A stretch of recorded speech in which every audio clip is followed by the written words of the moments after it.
मेरा एक बहुत छोटी सी एक्सपीरियंस है जो मैं आप सब लोग के साथ शेयर करना चाहती हूँ, क्योंकि ये प्रॉब्लम 99% लोग के साथ है और ये रेमेडी किसी के भी काम आ सकती है। तो हुआ क्या, अभी कुछ दिन पहले मैं यूट्यूब पे एक वीडियो देख रही थी, भागवत देश सुन रही थी। तो वहाँ पर महाराज जी बता रहे थे कि हम लोग 3-3, 4-4 घंटे व्यासपीठ पर बैठते हैं, लेकिन हमें कोई दर्द या कोई परेशानी, बोलने में कोई दिक्कत या नहीं है। क्योंकि वो बता रहे थे कि आयुर्वेद में लिखा हुआ है कि मखानों को दूध में लेने से, मखानों की खीर बनाकर दूध में लेने से आपकी हड्डियों के दर्द में इंस्टेंट आराम मिलता है। अगर आपको हड्डियों के दर्द की समस्या है, घुटनों का दर्द, पिंडलियों का दर्द, किसी भी तरीके का दर्द, कमर में दर्द, कंधों में दर्द, तो उसमें आराम मिलता है। तो मैंने उसी टाइम पे फिर शाम के समय में और मखाने की खीर बनाई और खाई, तो मुझे वाकई में आराम मिला। फिर नेक्स्ट डे खाई और उस टाइम पे मेरा बहुत दर्द था, इतना दर्द था कि मैं दवाइयाँ खा रही थी, तो मुझे आराम मिल गया। और अब तो मुझे बिल्कुल भी दर्द नहीं है इस समय, और अब तो मैं डेली ले भी नहीं रही हूँ, अल्टरनेट डेज में ले रही हूँ। तो ये जो हमारी एडेबल्स हैं कुछ इस तरह से वर्क करती हैं कि हमें दवाइयों की ज़रूरत भी नहीं पड़ती अगर हम उन्हें सही समय पर ले लें। तो आप लोग भी इसका इस्तेमाल कर सकते हैं और अपने आप को स्वस्थ रख सकते हैं। और वाकई मखाने दे रियली वर्क। दूसरा है काऊ डंग केक, यानी कि गोबर, गाय के गोबर का उपला।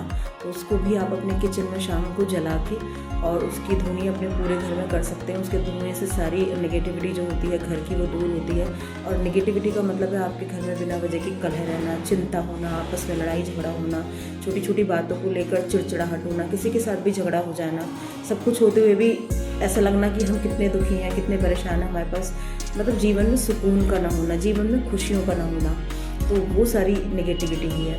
उसको वो सारी दूर होती है अगर हम गाय के गोबर के उपले का धुआं करते हैं। मैं तो शाम को ही कर पाती हूँ, सुबह को तो नहीं कर पाती। अगर दोनों टाइम करते हैं तो बहुत अच्छी बात है, लेकिन इवनिंग में तो कर ही देना चाहिए। और उसमें आप कुछ भी डाल सकते हैं, आप उसमें शुद्ध गाय का घी भी डाल सकते हैं, आप उसमें तेज पत्ता भी डाल सकते हैं खुशबू के लिए, आप उसमें कपूर भी डाल सकते हैं, आप उसमें 5 किलो गूगल सरसों भी डाल सकते हैं। कैसे भी करके आपको अपने घर में वो धुआं करना चाहिए, तो उससे घर में बहुत नेगेटिविटी दूर होती है और बहुत पॉजिटिविटी आती है। आपका मन खुश होता है, आपका आभा मंडल, आपका जो ऑरा है वो भी स्ट्रॉन्ग बनता है और कोई भी नेगेटिविटी इजीली उसमें एंटर नहीं कर पाती, क्योंकि आपके पास इतनी स्ट्रॉन्ग चीज़ें होती हैं। गाय का गोबर, ऐसा माना जाता है कि गाय जो होती है, देसी गाय छोटी वाली, तो उसकी जो कमर होती है, जो उसका ठुंड होता है, वो सुदर्शन कहते हैं उसको। तो वो जो होता है वो एक सोलर एंटीना होता है, चारों तरफ की जितनी भी पॉजिटिव चीज़ें नेचर में प्रेजेंट है उनको वो खींचता है। सारी प्रकृति का सोना वो अपने अंदर खींच लेता है और उसका जो दूध होता है वो भी अमृत के समान होता है।